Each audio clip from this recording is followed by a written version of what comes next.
بسم اللہ الرحمن الرحیم الحمدللہ۔ آج ہماری تلاوت کا آغاز تیسرے پارے کے دوسرے احادیث سے اہل کتاب اور ان کے جرائم کا تذکرہ، حضرات انبیاء کو قتل کرنا، اللہ کے نیک بندوں کے ساتھ دشمنی مول لینا، اس کا تذکرہ فرمایا۔ پھر اللہ کی عظمت بڑائی، عزت اس کے ہاتھ میں ہے، زندگی اس کے ہاتھ میں ہے، انڈا مردہ ہے، زندہ اس کے اندر چوزا پیدا کر دیتا ہے، زندہ چیز سے اللہ مردہ پیدا کر دیتا ہے، زندگی اور موت اسی کے ہاتھ میں ہے۔ اہل ایمان کو تلقین ہے کفار سے دلی دوستی نہ رکھنا، کفر اور اسلام میں کوئی رشتہ ناتا نہیں ہے، تم کسی کافر سے دلی دوستی نہ رکھنا۔ اگر تمہیں اللہ سے محبت کا دعویٰ ہے تو اپنی زندگی نبی کی زندگی میں ڈھال لو، کہ تم اپنی محبت میں سچائی کی علامت ہے، اور جو ایسا کرے گا اللہ اس کی خطاؤں کو معاف فرما دیں گے۔ پھر اللہ کے قدرت کے واقعات کا تذکرہ ہے۔ سب سے پہلے حضرت عمران ہیں، ان کی اہلیہ تھی اور انہیں امید ہوئی، اور جب انہیں امید ہوئی تو انہوں نے نظر مانی، اللہ مجھے اولاد دے تو اللہ کے گھر کے لیے وقف کر دوں گی، وہ اللہ کے گھر کی خدمت کرے گا۔ یہ بڑا اعزاز ہوا کرتا تھا، اللہ کے گھر کو آباد رکھنا، اللہ کے گھر کی خدمت کرنا، یہ بڑے اعزاز کی بات ہوا کرتے تھی۔ مسلمانوں میں تو اتنا بڑا اعزاز تھا کہ امام الانبیاء محمد الرسول اللہ، اللہ کے بعد کوئی ہستی ہے تو محمد الرسول اللہ ہیں۔ وہ خود اللہ کے گھر کی تعمیر میں بنفس نفیس خود شریک ہو رہے ہیں، پتھر اٹھا رہے ہیں، گارا لے کے آ رہے ہیں۔ کون بھائی؟ اللہ کا گھر بنانا ہے، یہ اعزاز کی بات ہے۔ اور پھر اللہ کے گھر کو ایسا آباد کیا کہ ساری زندگی مسجد میں سب سے آگے نظر آئے، اور اس امت کے جو بڑے تھے، جو سب سے بڑے تھے مسلمانوں میں، عزت کا معیار، شرافت کا معیار یہی ہوا کرتا تھا کہ وہ اللہ کے گھر میں سب سے آگے ہوتا ہے۔ ابو بکر، عمر، عثمان و علی اس امت کے سب سے بڑے گزرے ہیں، وہ اللہ کے گھر میں ہمیشہ سب سے بڑے آگے نظر آئے۔ تو یہ مسلمانوں میں اور مسلمانی اسلامی زندگی کا یہ شرافت اور عزت کا معیار تھا۔ حضرت عمران کی اہلیہ کو جب امید ہوئی تو نظر مانی، اے اللہ مجھے بیٹا دے دے، تیرے گھر کی خدمت کے لیے وقف کر دوں گی۔ اللہ کی شان، بیٹا نہیں ہوا، بیٹی ہوئی، جس بیٹی کا نام حضرت مریم ہے۔ تو ماں کچھ افسردہ سی ہوئی کہ نظر مانی تھی، بیٹا بیٹی کیسے وقف کروں گی، کیسے اللہ کے گھر کی خدمت کرے گی۔ اللہ کی طرف سے آیا کہ یہ بیٹی ایسی ہے جس پہ ہزاروں بیٹے قربان، ہزاروں بیٹے قربان، ایسی ولیہ، یعنی پیدائشی ولیہ تھی، پیدائشی ولیہ تھی۔ اور پھر ان کی کفالت اور تربیت زکریا جیسے اللہ والے بزرگ کی سپرد ہوئی، اور وہ ان کی تربیت کرنے لگے، ان کی کفالت میں رہنے لگی، اس لیے کہ خود ان کے ابا کا انتقال ہو چلا تھا۔ تو بچپن ہی میں اللہ کی طرف سے کرامات نظر آئیں کہ بے موسم پھل ان کے پاس ملتے تھے، اور بے موسم پھل ان کے دسترخوان پہ نظر آتے تھے۔ حضرت زکریا علیہ السلام کی عمر 100 سال سے اوپر ہو چکی تھی، ان کی اہلیہ کی عمر بھی بہت تھی، اولاد کوئی نہیں تھی۔ جب دیکھا ان کے پاس پھل ہیں تو حضرت مریم سے پوچھا یہ پھل کہاں سے؟ تو فرمایا اللہ نے دیے ہیں، اللہ نے دیے ہیں۔ تو فوراً دل میں خیال آیا، اور دل کے جذبات پھر زندہ ہو گئے۔ کہنے لگے جو موسم بغیر موسم کے پھل مریم کو جو ذات دے سکتی ہے، اگرچہ میرے بھی اولاد کا موسم نہیں ہے لیکن اس خزانے میں کیا کمی ہے؟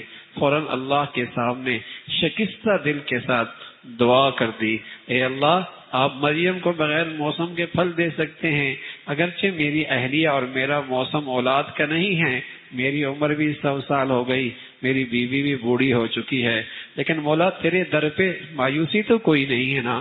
کچھ اس شکستہ دل کے ساتھ دعا کی، اللہ رب العزت نے اس بڑھاپے میں حضرت زکریا کو بیٹا دے دیا جس کا نام حضرت یحییٰ تھا۔ اور پھر حضرت یحییٰ بیٹا ہوا اور خوبیاں بتائیں، بڑا پاک دامن، بڑا پاکیزہ، بڑا تقوی اور زہد کے اعلیٰ مقام پہ فائز ہے۔ اور اللہ کے نبیوں میں سے ایک فرد ہے، اللہ کے نبیوں کی جو جماعت ہے اس کا ایک فرد ہے۔ تو یہ بھی اللہ کی قدرت تھی کہ بڑھاپے میں اللہ نے اولاد دے دی، لیکن اس سے بھی زیادہ غیر معمولی اللہ کی شان کیا کہ اللہ رب العزت نے مریم کو بیٹا دے دیا، اور مریم کا بیٹا ایسا ہوا کہ مریم کا شوہر کوئی نہیں، حضرت عیسیٰ کا باپ کوئی نہیں۔ یہ اس سے بھی زیادہ اللہ کی قدرت۔ تو اللہ رب العزت نے حضرت عیسیٰ علیہ السلام حضرت مریم سے پیدا فرمایا۔ قرآن میں کسی عورت کا نام ذکر نہیں ہے، لیکن مریم واحد خاتون ہے جن کا نام ذکر ہے، اس لیے کہ عیسائیوں کا عقیدہ غلط ہے کہ عیسیٰ علیہ السلام اللہ کے بیٹے ہیں، اللہ کا حصہ ہیں۔ تو اللہ فرمایا نہیں، یہ مریم کے بیٹے ہیں، یہ تو مریم کے بیٹے ہیں۔ اور حضرت عیسیٰ علیہ السلام کو اللہ نے جو معجزے دیے، ان معجزوں کا تذکرہ فرمایا۔ وہ سارے معجزے دیکھے یہودیوں نے، لیکن پھر بھی دشمنی پہ آ گئے، انکار کر بیٹھے، مقابلے پہ آ گئے، قتل کرنے کے درپے ہوئے، سولی پہ چڑھانے کی سازش کی۔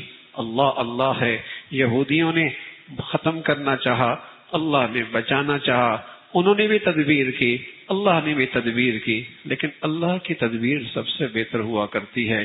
یہودیوں کا نظریہ ہے ہم نے مار دیا ہے، قبر میں دفن کر دیا ہے، پھر آسمانوں پہ قبر پھٹی، اللہ نے آسمانوں پہ اٹھا لیا ہے۔ عیسائیوں کا عقیدہ ہے سولی پہ لٹکا دیے گئے، اور اس لیے وہ صلیب کے نشان ان کا مذہب ہے، اس لیے وہ صلیب کے نشان ان کا مذہب ہے۔ اسی متحدہ ہندوستان کے اندر ایک کافر گروہ پیدا ہوا جسے ہم مرزائی کہتے ہیں، جسے ہم قادیانی کہتے ہیں۔ ان کا عقیدہ یہ ہے کہ آپ زخمی ہوئے اور لوگوں نے سمجھا آپ مر گئے، قبر میں دفن کر دیا گیا، لیکن بعد میں آپ کو اٹھا کر کشمیر لے جایا گیا، اور کشمیر میں پھر آپ کو طبی موت ہوئی۔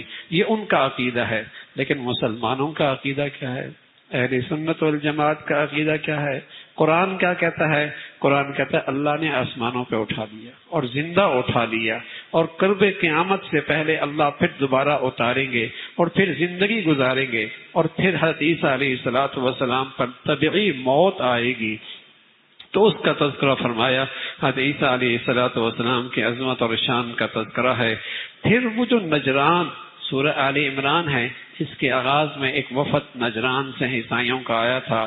جب اللہ کے نبی نے ان کو بہت سارے دلائل دیے، نہ مانے، تو اللہ کی طرف سے حکم آیا آپ علیہ السلام کو، آپ انہیں مباہلے کا چیلنج کریں۔ مباہلہ کہتے ہیں تم بھی اپنے گھر کے افراد کو میدان میں لے آؤ، میں بھی اپنے گھر کے افراد کو میدان میں لے آتا ہوں، اور پھر اللہ کے سامنے پوری خشوع اور خضوع کے ساتھ دعا کرتے ہیں، اے اللہ جو جھوٹا ہے اس پر تیری لعنت ہو، اس پر تیری پکڑ آ جائے۔ اللہ کے نبی نے یہ چیلنج کر دیا، لیکن یہودیوں کے اس وفد میں ان کے مذہبی پیشوا بھی موجود تھے۔ وہ تو جانتے تھے آپ سچے ہیں، اور یہ بھی جانتے تھے میدان میں چلے گئے تو مارے جائیں گے۔ انہوں نے جانے سے انکار کر دیا، جزیہ دینے پہ راضی ہو گئے۔ اس کا تذکرہ فرمایا۔ پھر دعوت کا طریقہ، یہودیوں سے کہا، عیسائیوں سے کہا، جس پیغمبر کو تم مانتے ہو، جس رسول پہ جسے تم سچا مانتے ہو، وہ بھی تو توحید کی دعوت دیا کرتے تھے، وہ بھی تو توحید کا پیغام دیا کرتے تھے، ہم بھی تو توحید کی بات کرتے ہیں۔ پھر ابراہیم علیہ السلام کی طرف تم نسبت کرتے ہو۔ ابراہیم یہودی نہیں تھے، نصرانی نہیں تھے، وہ تو موحد اعظم تھے، وہ تو توحید پرست تھے۔ وہ یہودیوں کی طرح حضرت عزیر کو اللہ کا بیٹا نہیں مانتے، عیسائیوں کی طرح حضرت عیسیٰ علیہ السلام کو اللہ کا بیٹا نہیں مانتے۔ یہ تو اللہ کو گالی دینا ہے، یہ تو اللہ کو گالی دینا ہے۔ دیکھو بھائی، اگر کوئی یہ کہہ دے کہ فلاں شخص کی جو اولاد ہوئی ہے نا، وہ اولاد اس کے جنس سے نہیں ہوئی، وہ بلی ہوئی ہے، وہ بکری ہوئی ہے، وہ بھیڑ ہوئی ہے، تو بتائیے یہ کتنا بڑا عیب ہے، یہ کتنا بڑا عیب ہے کہ انسان کے جنس کا بیٹا اولاد نہیں ہوئی، بلکہ اس عورت کو کس کا بچہ ہو گیا؟ بھیڑ کا بچہ ہو گیا، بکری کا بچہ ہو گیا، گائے کا بچہ ہو گیا۔ یہ بہت بڑی گالی ہے، بہت بڑا عیب ہے۔ تو بتائیے یہ جو اولاد ہے اللہ کی جس کی تم نسبت کرتے ہو، یہ اللہ کا جنس ہے؟ اگر جنس ہے تو پھر کتنے خدا ہو گئے؟ اور اللہ کا غیر ہے تو یہ اللہ کو گالی ہے۔ اگر اللہ کے جن سے نہیں ہے تو تم اللہ کو یہ گالی دے رہے ہو۔ تو یہ یہودی اور یہ نصرانی اللہ کو گالی دیتے ہیں، اور مسلمان کی غیرت کا تقاضا ہے. کبھی یہود و نصارہ سے دلی محبت نہیں رکھتے. جو ان کے خدا کو گالی دے، کوئی میری ماں کو گالی دے، مجھے برداشت نہ کر سکوں، اور میرے غیرت کا تقاضا ہے کہ میں اس سے دوستی اور یاری نہ لگاؤں. جو میرے خدا کو گالی دے، کیسے ایک مسلمان اس سے دلی دوستی رکھ سکتا ہے؟ اس کا تذکرہ فرمایا کہ ان کو دعوت دو اور کہہ دو ابراہیم علیہ السلام یہودی نہیں، نصرانی نہیں، وہ تو موحد اعظم تھے. پھر یہودیوں کی کرتوت کا تذکرہ فرمایا اور ان کے بخل کا تذکرہ فرمایا. پھر اللہ رب العزت نے فرمایا ہم نے تو آپ کی رسالت اور نبوت کی عہد سارے نبیوں سے لیا ہے. اور پھر فرمایا اسلام ایک واحد دین ہے جو نجات کا ذریعہ ہے. جو کسی غیر اس طرح سے زندگی کو اختیار کرے گا اللہ کے ہاں وہ قابل قبول نہیں ہے. اور جو کفر پہ مر گیا اور پھر کفر کے ساتھ بارگاہ خداوندی میں حاضر ہوا اور ساری دنیا کی دولت بھی نجات کے لیے دینے پہ آ جائے، تب بھی اس کی یہ دولت قبول نہیں کی جائے گی اور اس کے لیے دردناک عذاب ہے. اور پھر بتایا کہ نیکی کے اعلیٰ درجے پہ پہنچنے کے لیے اللہ کو ہاں اپنی سب سے پیاری چیز پیش کرنی ہوگی. جو سب سے محبوب چیز تم اللہ کے دربار میں پیش کرو گے تو یہ نیکی کا سب سے اعلیٰ درجہ ہوگا. پھر اسی طرح بیت اللہ کی عظمت کا تذکرہ فرمایا کہ روئے زمین پہ اللہ کی بندگی کا سب سے پہلا گھر بیت اللہ، سب سے پہلا گھر بیت اللہ ہے. اور اس میں اللہ کی قدرت کی بہت ساری نشانیاں اور عزت کے بہت سارے علامات ہیں. وہاں زمزم ہے، مقام ابراہیم ہے، اور وہاں جسے کہیں کہ حتیم ہے. یہ ساری کی ساری بڑی مقدس جگہ ہیں. اور مقام ابراہیم میں آپ حضرات نے بھی دیکھا ہوگا وہاں ایک پتھر ہے جو شیشے کے اندر رکھا گیا ہے. یہ حضرت ابراہیم علیہ السلام کی ایک سیڑھی تھی.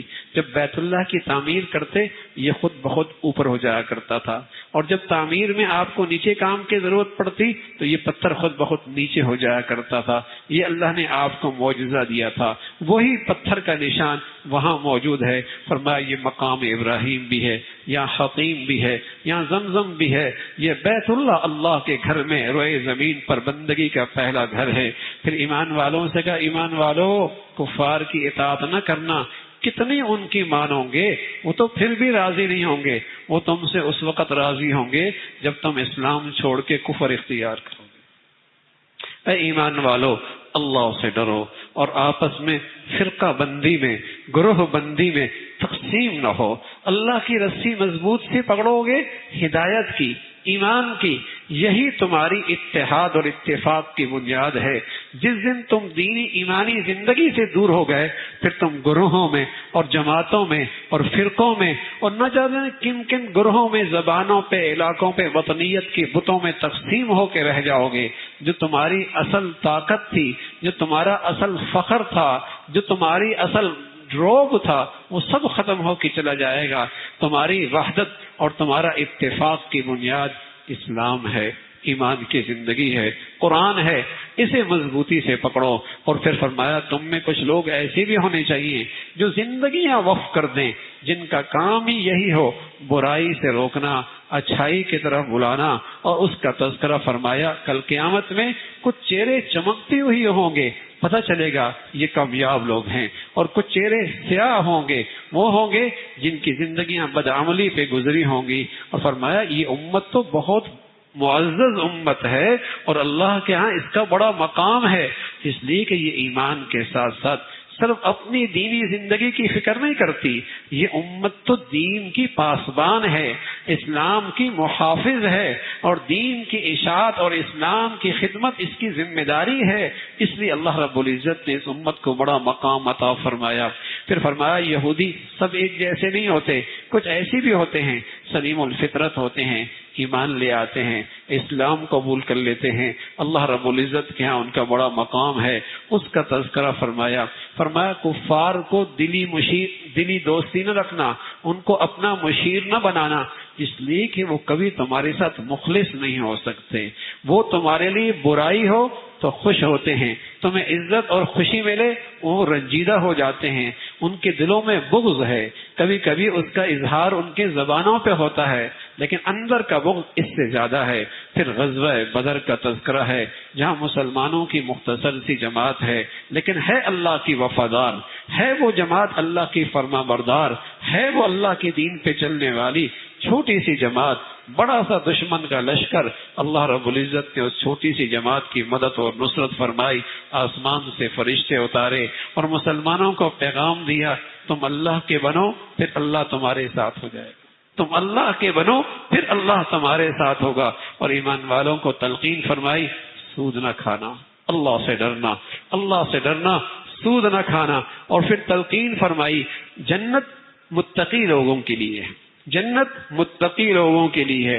اور متقی لوگ کیسے ہوتے ہیں؟ جو ہر حال میں خرچ کرتے ہیں، جو صبر کرتے ہیں، جو غصے کو پی لیتے ہیں، معاف کر دیتے ہیں، احسان کیا کرتے ہیں۔ بشری تقاضے کی وجہ سے کبھی غلطی اور کوتاہی ہو جائے فوراً اللہ کو منا لیتے ہیں اور معافی مانگ لیتے ہیں۔ یہ متقی اور پرہیزگار لوگ ہیں، جنت ان کے لیے ہے۔